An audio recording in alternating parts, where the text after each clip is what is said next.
Bus ನಿಲುಗಡೆ ವಿಚಾರಕ್ಕೆ ಸಂಬಂಧಿಸಿದಂತೆ ಕೆಎಸ್ಆರ್ಟಿಸಿ ಬಸ್ ನಿರ್ವಾಹಕಿ ನೇತ್ರಾವತಿ ಪತ್ರಿಮಠ ಇವರ ಮೇಲೆ ವಿದ್ಯಾರ್ಥಿಗಳ ಪೋಷಕರು ಹಲ್ಲೆ ನಡೆಸಿದ ಘಟನೆ ಕಳೆದ ಮಂಗಳವಾರ ಗದಗ್ ಮುಂಡ್ರಿಗಿ ರಸ್ತೆಯಲ್ಲಿ ಪಾಪನಾಶಿ ಟೋಲ್ ನಾಕಾ ಸಮೀಪ ನಡೆದಿದೆ.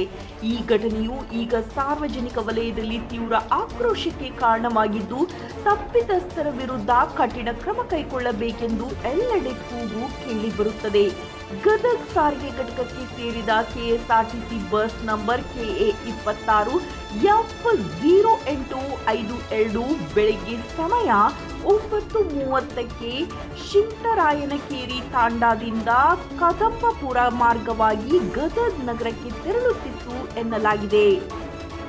ಈ ವೇಳೆ ಪಾಪನಾಶಿ ಟೋಲ್ ನಾಕಾ ಬಳಿ ಒಂದಿಷ್ಟು ವಿದ್ಯಾರ್ಥಿಗಳು ಬಸ್ ಹತ್ತಿದ್ದಾರೆ. ಇಲ್ಲಿ ಬಸ್ ನಿಲುಗಡೆಗೆ ಅಧಿಕೃತ ಅನುಮತಿ ಇಲ್ಲದ ಕಾರಣ ಬಸ್ ನಿರ್ವಾಹಕಿ ನೇತ್ರಾವತಿ ಇವರು ವಿದ್ಯಾರ್ಥಿನಿಯರನ್ನು ಬಸ್ನಿಂದ ಕೆಳಗೆ ಇಳಿಸಿ ಹೋಗಿದ್ದಾರೆ.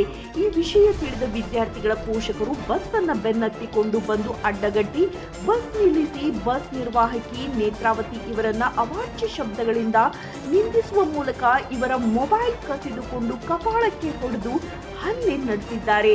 ಈ ಘಟನೆಯ ದೃಶ್ಯವನ್ನ ಬಸ್ಸಿನೊಳಗಿದ್ದ ಪ್ರಯಾಣಿಕರು ತಮ್ಮ ಮೊಬೈಲ್ನಲ್ಲಿ ಸೆರೆ ಹಿಡಿದಿದ್ದು, ಹಲ್ಲೆ ನಡೆಸಿದವರ ವಿರುದ್ಧ ವ್ಯಾಪಕವಾದ ಆಕ್ರೋಶ ವ್ಯಕ್ತವಾಗುತ್ತಿದ್ದು, ತಪ್ಪಿತಸ್ಥರ ವಿರುದ್ಧ ಮಹಿಳಾ ಮತ್ತು ಮಾನವ ಹಕ್ಕುಗಳ ಆಯೋಗವು ಸ್ವಯಂ ದೂರು ದಾಖಲಿಸಿಕೊಂಡು ಕಠಿಣ ಕ್ರಮ ತೆಗೆದುಕೊಳ್ಳಬೇಕು ಎಂದು ಸಾರ್ವಜನಿಕರು ಒತ್ತಾಯಿಸುತ್ತಿದ್ದಾರೆ.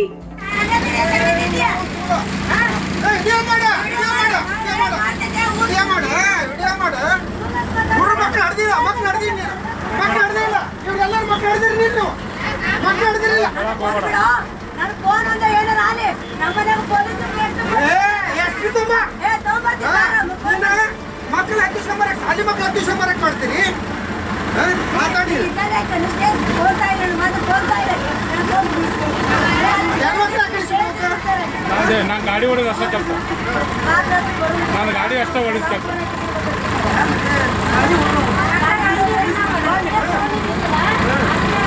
ನಾನು ಗಾಡಿ ಹೊಡೆದು ಅಷ್ಟೇ ಕೆಲಸ, ನಾನೇನು ಕೆಲಸ ಇಲ್ಲ.